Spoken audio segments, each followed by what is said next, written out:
Kebijakan social distancing berakibat fatal terhadap roda kehidupan manusia. Masalah ekonomi yang paling terasa dampaknya, karena hal ini menyentuh berbagai lapisan masyarakat. Tersendatnya laju ekonomi mengakibatkan tertutupnya kebutuhan primer manusia untuk memenuhinya, karena negara akan sangat terbebani kalau harus menanggung segala kebutuhan pokok setiap penduduknya. Tak terkecuali bidang pendidikan ikut juga terdampak kebijakan ini. Keputusan pemerintah yang mendadak dengan meliburkan atau memindahkan proses pembelajaran dari sekolah menjadi di rumah membuat kelumpuhan banyak pihak.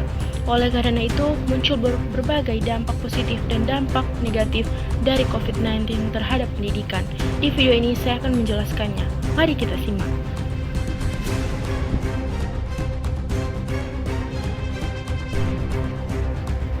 Seperti yang sudah diketahui, beberapa waktu belakangan ini, semua pembelajaran secara langsung telah ditiadakan. Ini merupakan dampak corona bagi pendidikan yang paling jelas terlihat dan dapat dirasakan oleh semua orang. Hal ini dilakukan guna menaati peraturan pembatasan sosial berskala besar atau PSBB yang dibuat oleh pemerintah, agar dapat menekan penyebaran virus corona.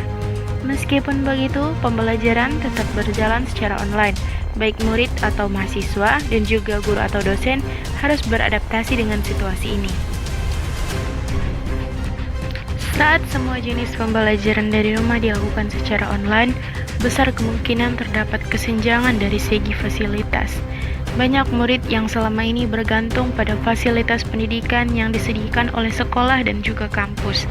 Pasalnya, tidak semua murid atau mahasiswa memiliki fasilitas yang memadai, baik itu gadget, koneksi internet, atau bahkan listrik. Apalagi murid dan mahasiswa yang tinggal di daerah 3T sulit mendapatkan fasilitas pendukung pembelajaran online.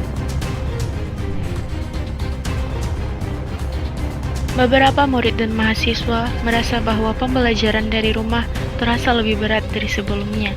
Berdasarkan riset yang dilakukan oleh The Conversation, beberapa orang tua murid menyarankan agar pembelajaran jarak jauh tidak terbatas pada pemberian tugas saja. Ada baiknya jika sesi penyampaian materi juga diperbanyak, agar murid dapat benar-benar merasa seperti belajar dan tidak hanya diberi tugas saja.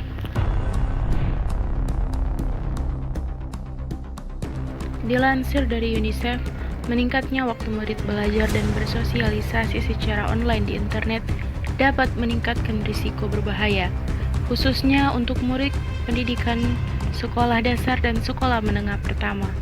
Beberapa risiko tersebut antara lain cyberbullying, juga konten negatif yang tersebar di internet berpotensi membahayakan anak.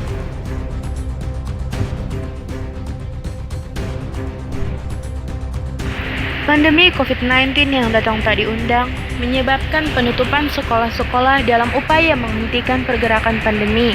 Sebagai gantinya, pemerintah telah memberlakukan sistem pendidikan jarak jauh. Sistem PJJ yang berbasis teknologi tentu mengharuskan lembaga pendidikan, guru, siswa, bahkan orang tua agar cakap teknologi. Hal ini memicu percepatan transformasi teknologi pendidikan di Indonesia.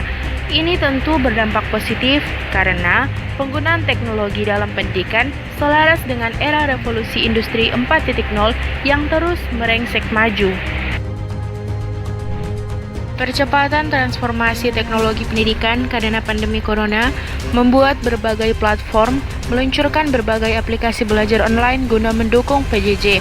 Banyak munculnya aplikasi belajar online membuat belajar dari rumah tetap dapat dilakukan dengan efektif. Aplikasi-aplikasi belajar online dikembangkan dengan penyediaan fitur-fitur yang memudahkan dalam melakoni belajar online. Hal ini tentunya menjadi keuntungan tersendiri bagi para siswa.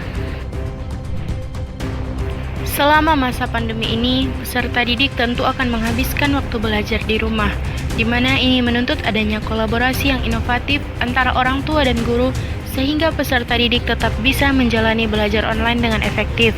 Selain itu, kolaborasi yang inovatif dapat mengatasi berbagai keluhan selama menjalani belajar online. Ini akan memberikan dampak positif bagi dunia pendidikan, baik di masa kini maupun masa mendatang. Pandemi corona membuat ide-ide baru bermunculan. Para ilmuwan, peneliti, dosen, bahkan mahasiswa berupaya melakukan eksperimen untuk menemukan vaksin COVID-19.